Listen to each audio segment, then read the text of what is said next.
In my last video, I shared the story of a fast fashion business owner whose collection eventually became dead stock.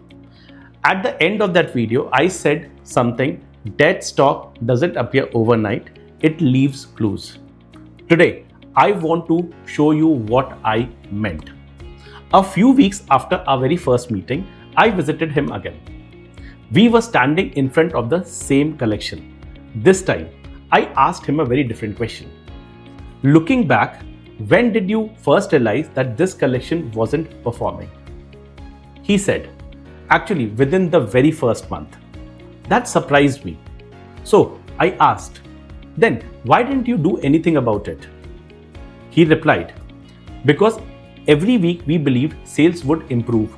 We thought customers just hadn't discovered the collection yet. We kept on waiting.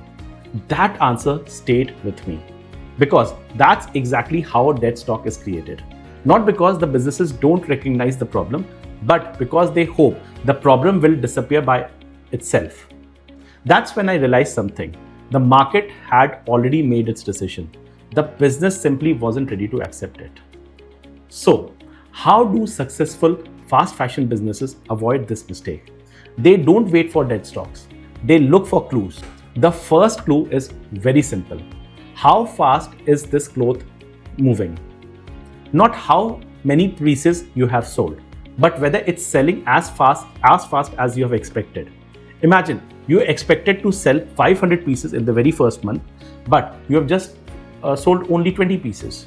The market is already telling you something. Successful businesses don't ignore this message. They listen to it. We call this inventory velocity.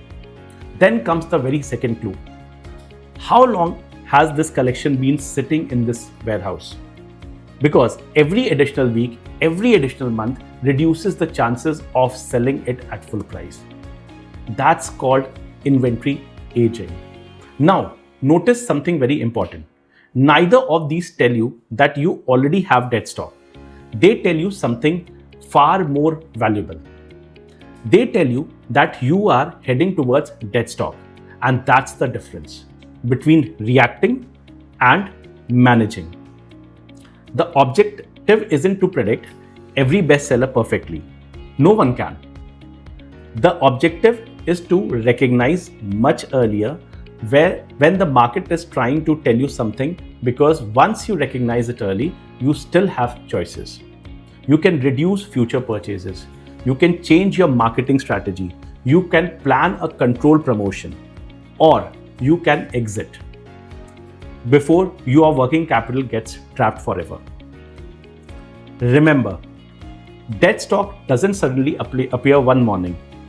It quietly announces its arrival. The businesses that succeed are simply the ones that notice it sooner.